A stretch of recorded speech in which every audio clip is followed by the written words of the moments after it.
This was going to be a very different video a couple of hours ago. I was doing the final touches on the script for my original review, and then I did a little bit of research, which turned into a lot of research, and now here we are. Wavetale is, as a game, pretty mediocre. My original review talked a lot about how this seemed to be a trend for the games that Thunderful was choosing to publish, where their games were carried very heavily by the art and the music direction, while the gameplay is almost always middle of the road. Without spending forever on it, I've covered not all, but a lot of Thunderful's releases in the past, so let's run the gambit really quick. The Gunk. Looks great, sounds great, interesting enough story, but the gameplay is kinda mediocre and repetitive, and the game only lasts like 4 hours. Source of Madness. Looks amazing, art direction is through the roof, frankly, but it suffers a lot because of a total lack of readability. They leaned so far into the art style that you can't tell what the hell is happening, not to mention the gameplay being kind of floaty and imprecise, which does not work for the style of game that this is. Lego Brick Tales is an exception, that game kind of slaps. And then comes Paper Cut Mansion, a game that leaned even further into their aesthetic than Source of Madness did and suffers for it. The game looks great, but I can't tell you what anything is. The objectives are confusing, and it is extremely difficult to hold on to what you're supposed to be doing at any given moment. That brings us to Wavetale. Wavetale is, although it might not be said anywhere important, a refugee of the Google Stadia. It was a Stadia exclusive developed by, at the time, Zoink Games, who are now Zoink, a Thunderful studio. Wavetale was fully released on the Google Stadia in November of 2021, and now Thunderful seems to be playing off Wavetale's arrival on Steam as though it's a brand new game altogether. This is false and, at the very least, an extremely deceptive business practice. I normally try to give indie games in particular as much of a fighting chance as possible, and I think the story behind how a game is made is just as important as the game that you end up playing. Sadly, the general theme of the review that I was originally writing was that Wavetale is excellent in everything except for the one thing that does really matter. Gameplay is king, after all, and Wavetale falls very short in that department. I also think that the story behind the making of this game isn't quite as cute as it seems at a glance. We'll eventually come back around to exactly what Wavetale is and whether or not it's good or worth a buy, but for now I want to talk about the real story here. Thunderful Games. This is a very tangled web that I've managed to stumble on, so please stick with me, and keep in mind that this is all speculation based on information I found on the internet, so who the fuck knows. The Thunderful that is publishing Wavetale today is not the Thunderful that it was a few years ago, and before that it was even more fractured. In 2001, Klaus Lingelid founded Zoink Games, which was mostly responsible for developing mobile games until they made Stick It to the Man in 2013. 2014, Brian Sigurgerson? I'm so sorry. Friend and founder of Image and Form Games, introduced Klaus to Bergsala Holding, who acquired half of Zoink Games. In December of 2017, Zoink Games merged with Image and Form Games under Bergsala Holding, creating Thunderful as the parent company. Faye and Lost in Random were released during this time, and then in 2020, Thunderful, which changed their name to Thunderful Group, merged with Zoink and Image and Form as well as Guru Games, who I can't find much information on, to finally create Thunderful Development. That seemed like a complicated and overly complex series of mergers. When you look at how the dev teams got handled, well, there's more. See, Zoink and Image and Form were not the only companies absorbed over time under the 4,000 iterations of Thunderful, and the full list of games that are now under Thunderful's watchful eye includes something pretty atrocious that I think absolutely warrants some public shaming. Regardless of what the name on Steam says, Thunderful claims Deadly Premonition 2 as one of their own on their website, which I would have loved to play just to see the absolute garbage that it is. The only problem is that there is no keyboard and mouse support, and the controller support does not work either, which leaves you with no way to play the game. I quite literally cannot get past the main menu.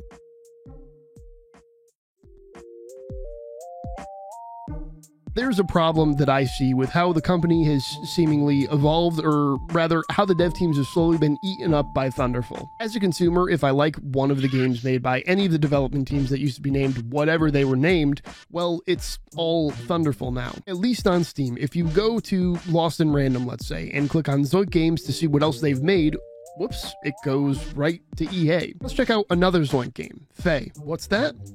Right to EA. This is not something that I'm necessarily blaming Thunderful for. A lot of publishers, as I just showed you with EA, seem to be doing this way more often now, where both links on the Steam page lead to the publishers, essentially burying the developer, intentionally or not. Despite that, I think what has happened to Thunderful is definitely a good example of how dev teams get eaten up by the industry and washed from the minds of consumers. More and more as time goes on and the popular indie publishers move towards becoming AA publishers, the story is less about the dev team making the game and more about the publisher. Devolver's showcases now have like 5 minutes talking about the new games coming out, and the rest of the show is skits about Devolver as a company. As more and more dev teams get swept up under companies like Activision, EA, Ubisoft, and now companies like Devolver, Thunderful, the team that actually did the work becomes less and less the star. So much so in the case of Thunderful that Zoink has almost been wiped from the board. Thunderful Group, as they're referred to now, is actually Thunderful Group AB, and if you look into what info they offer publicly, Wavetale, which was shown as being developed by Zoink Games as of its 2021 Stadia release in the IGN gameplay video, is now developed by Thunderful Games AB. Initially, I thought that Zoink had just had their name changed into Thunderful Games AB during the merger, except their Twitter says otherwise. They have tweets as recently as October, and nowhere on their profile whatsoever is Wavetale mentioned, the game they were credited as having developed. Now, it's important before I say this that I say, again, I am purely speculating here. I have no idea what the inner workings of this company look like, and I have no idea what's going on with Wavetale, but after having played the game and doing a bit of looking around, there's a lot of problems here. First and foremost is obviously the disappearance of Zoink as a credited developer. Simple search on Twitter shows a bunch of tweets referring to Wavetale's 2021 release as a Thunderful game developed by Zoink.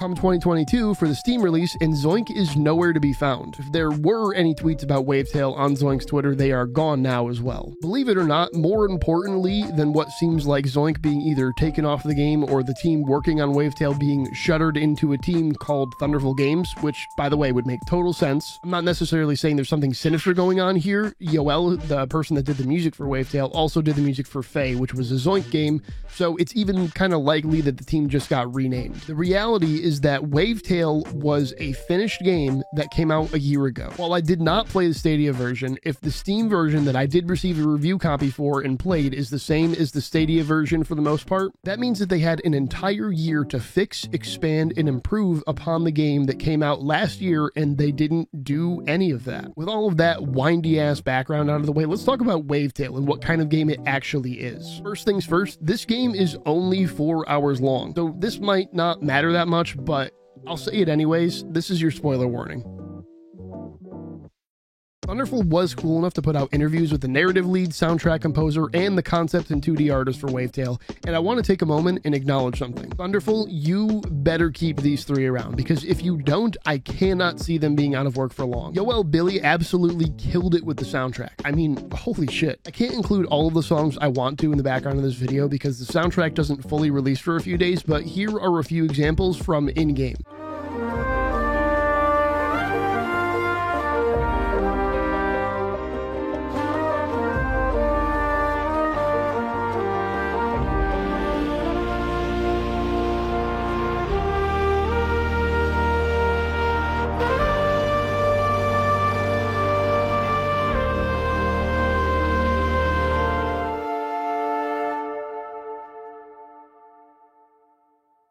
Know that I've got you.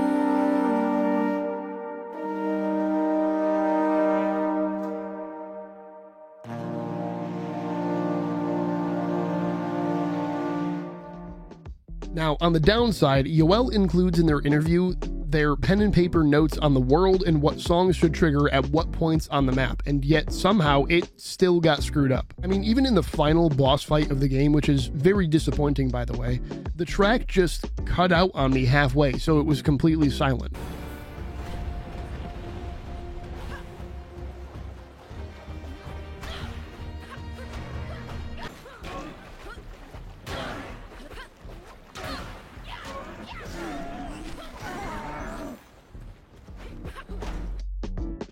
The game has not been patched since I played it, meaning that the review copy that I played is the same build of the game that went out for release. The final boss wasn't the only time this happened to me. Sometimes the music would just randomly cut out, or different audio cues would override the music or even overlap with the music. The soundtrack that Yoel handed to Thunderful is killer, but on a technical level, I think the dev team wasn't up to snuff here, and it does what Yoel created a great disservice. Now for Eleanor, who by their own words is... I was the only concept artist on Wavetale. The only concept artist for Wavetale. Thunderful should be giving Eleanor a raise because, Jesus Christ, the art style of this game is phenomenal. I would wager a bet that most of the hype around this game that exists would not exist whatsoever if the art style were different. The cover alone is what made me interested in the game in the first place. They claim that Miyazaki's one of their inspirations, which I can definitely see with all of the overly complex machinery and gadgets. They also claim to take some inspiration from Adventure Time and Jamie Hewlett, who's the artist for Gorillaz, which again makes total sense. The one thing I'm surprised they didn't mention was Wind Waker, because this game seems to me like top to bottom it was inspired by Wind Waker. The gameplay similarities are fairly obvious, but in particular, the art is so reminiscent. I seriously can't get over how much the faces and facial animations reminded me of it, not to mention that the cell shading is right out of the Wind Waker playbook. There is no part of the art direction in Wavetale that I can look at without gushing over, so suffice it to say,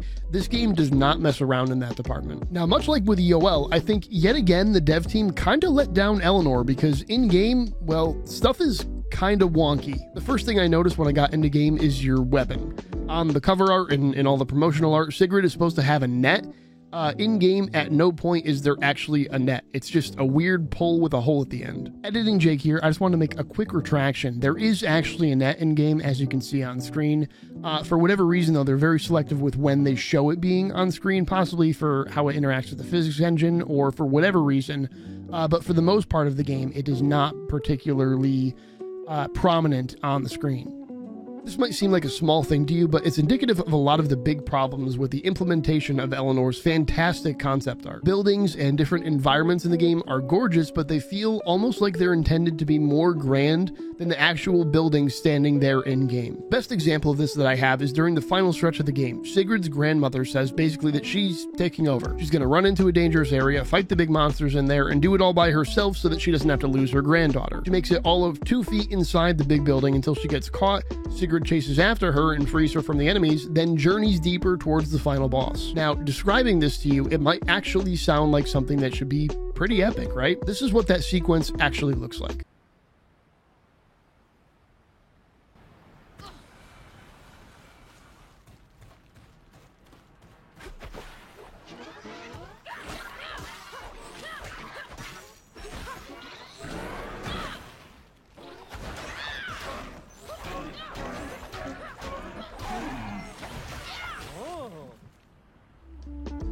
Everything from the shadow character that enables Sigrid to ride the waves to the way the animations look for pretty much everything, the way cutscenes trigger out of nowhere.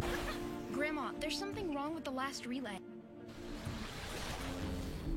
Camera getting stuck on weird things. Really, all of this adds up to the presentation being kind of sloppy, which makes me very sad because the concept art they got handed was so good. A good example of them getting kind of halfway there is with the outfit system in game. There's like 100 different outfits in game that all look pretty good, but when you put a hat on the character, her ponytail sticks out of the geometry of every single one of them, which just seems so lazy to me. Now, let's talk story for a minute here. I did not personally think this story was going to blow any minds or anything, but most stories don't do that. The story of Wavetale is perfectly suitable for what kind of game it is. It's a big wave that forces all the islands in the area to band together, led by Sigrid and her grandmother, to try and take back their home from this evil force. And Sigrid's ability to surf the water is because of the shadow creature that is a representation of her mother who has passed. There's nothing particularly wrong here, and while again, it's nothing crazy, a serviceable story is better than a shitty one. Sidebar, the voice acting is actually pretty good in this game, so props for that. In their interview for Thunderful though, Alexandra, the narrative lead and co-writer for the game, mentions that at one point they scrapped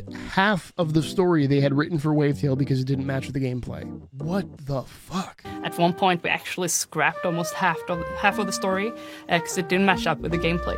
Eleanor, the concept artist, also mentions having to do quite a bit of retooling of the character design, and this to me signals that whatever direction the pre-production team was given had one of a few things happen. Either they were not clear enough with what they wanted, they had a big old change of heart halfway through development, or they got steamrolled by the people actually making the game. Full stop. I am a champion of gameplay being king. If the game sucks, no one cares about the rest of it. The problem here, though, is that the gameplay sucks, and everything else here is what's good. The surfing on the ocean, which is a strong majority of the gameplay, is solid, although they don't really explain very well the mechanic where you gain speed. If you charge a jump and launch it off the peak of a wave, then you can dive back into the water and continue this loop to gain speed and height off your jumps. That part of Wavetale is great. I loved every point I got to just zip around the ocean. The problem comes anytime you aren't just sailing around. There is a significant amount of movement options in game, which I like, but it lets you just kind of pull a Skyrim where you can jitter step your way up a mountain. There's this weird fishing line grab that pulls you towards these highlights like a zip line kinda, and I can't count the number of times that the game just refused to launch me after I zipped up to a launch pad. This is what it's supposed to do, and this is what it often does. Combat is very basic and doesn't really do anything. I only found out that there's damage in this game almost 2/3 of the way through, because that's how long it took me to even get hit by an enemy. You have 3 moves. The normal swipe, which doesn't have combos, even like a 1, 2, 3, it's just slap, slap, slap, slap, slap forever. Your Y button, which is a special spin move, and a ground pound that does AoE damage.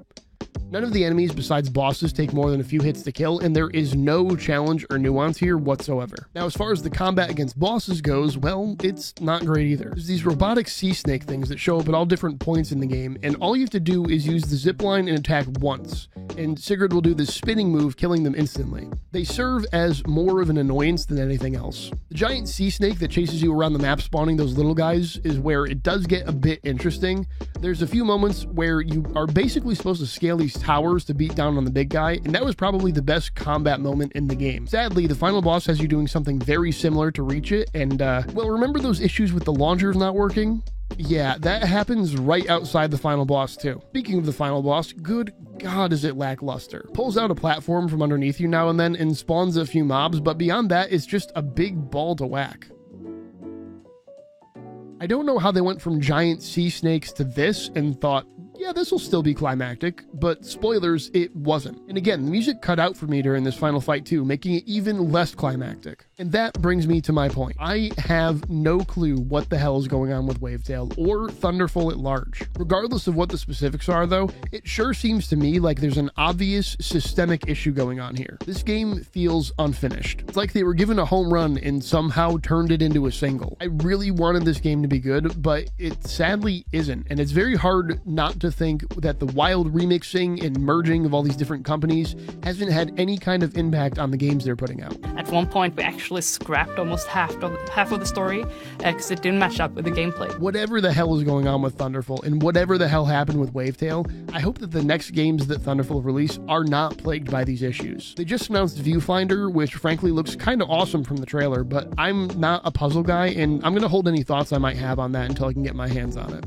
As far as Wavetale goes, purchase at your own risk. I think a mediocre 4-hour game isn't really worth spending your time and money on, even if the art and music is great, but it's entirely possible that I'm totally wrong and you'll love it. That's the beauty of a review. It's just an opinion. That being said, the game costs $30, so do with that what you will. That's the video though. If you're at all confused by this wild company, then you are in the same boat as me. I doubt I'm ever getting a review copy from Thunderful again after this goes out, but it is what it is. I review games as they are regardless of whether or not I paid for my copy, and I couldn't just leave this review as a simple review after noticing all of these really weird trends behind the scenes. I'm gonna leave my Steam curator page in the description. I review games on here, but I cover a lot more and have full-length written reviews of games that I don't cover on YouTube on the curator page, so feel free to follow me there. Also, you can follow me on Twitch, where I stream a couple times a week doing all kinds of stuff.